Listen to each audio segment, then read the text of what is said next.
Hey, what's up? So today I'm just gonna record a quick video about how to make this really cool outro for like any like montages or any YouTube videos, etc. So essentially, let's just check it out and see how it sounds. She's trying to get a little bit tipsy. Downstairs.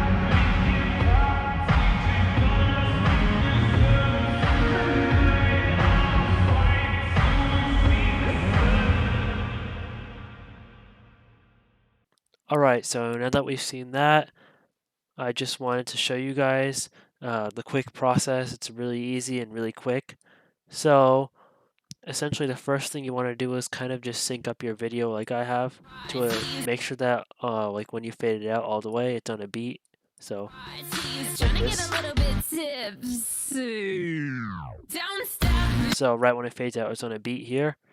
Now all we have to do is just cut that over here on that beat, make it around 10-ish seconds long. You can make it as long as you want depending on how your outro wants to be, how long you want it to be, but I generally do mine around 10 seconds. So just about here.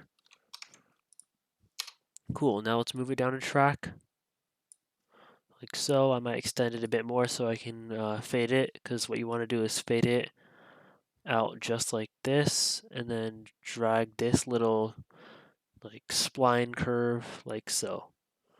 Alright, now that that's good, we just want to blend the audio a little bit here, so extend this like so out good 20 frames, kind of fade this like that, as well as do the same on this side. So when we add effects to the audio, it will blend a little bit better. Alright, now what we want to do here is slow it down. So you go to speed change and take that speed over here. Let's make that around 75%. Actually, no, 78 is generally what I do. So obviously it's out of sync, so an easy way to fix that, because he slowed it down, it changes the time. So resync it like so, a little bit like this.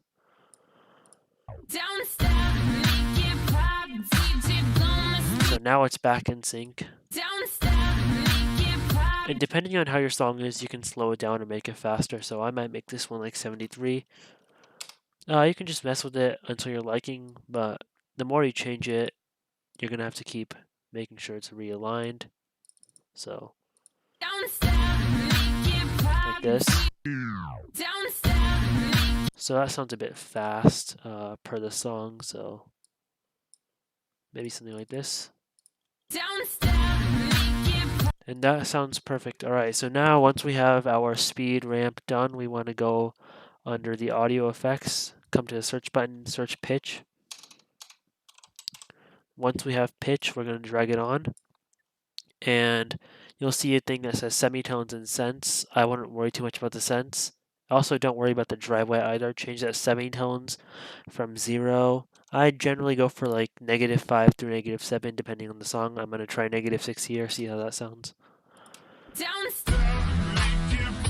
So that sounds a little bit too low, so I'll try -5.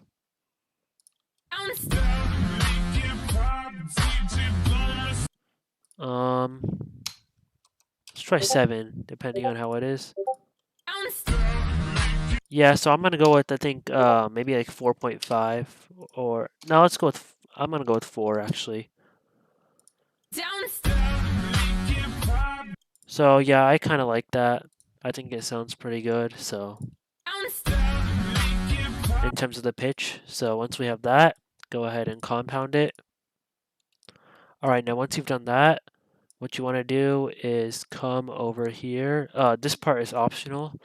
It's a VST effect called vinyl. If you want, you can add it. It's not required, but I generally add that. So once you drag it on, the settings should be good enough. Slightly changes it a bit. It sounds pretty good. And from there, you can go to the equalizer here.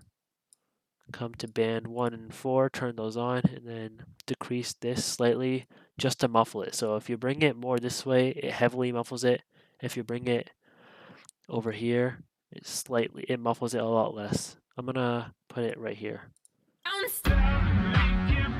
So that's not bad. I realized that on the vinyl, you can see it under the effects tab here. I actually think I want to change this year slider over here. So the lower the year, the more old it sounds. So I'm gonna go with something like 1960. So you can kind of hear that. It takes away some of that, like I guess some of the depth to the audio, but it depends on the song. So for me, I think that actually sounds better when it's higher up.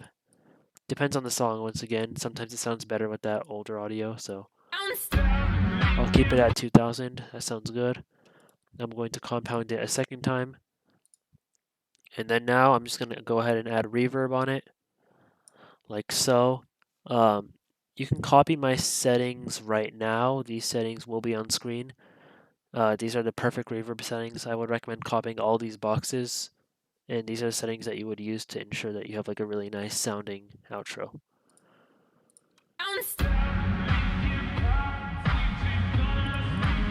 So it sounds really nice.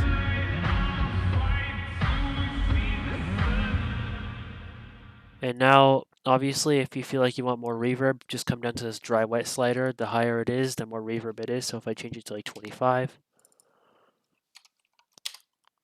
let's see, 25 like so. Adds a lot more reverb and depth. And I think that sounds perfect. So that should conclude the audio tutorial. If you guys want to know how to make audio automations to make it sound even better, just comment below and I'll see if I'll have time to make that. But yeah, thanks so much for watching and hope this helped.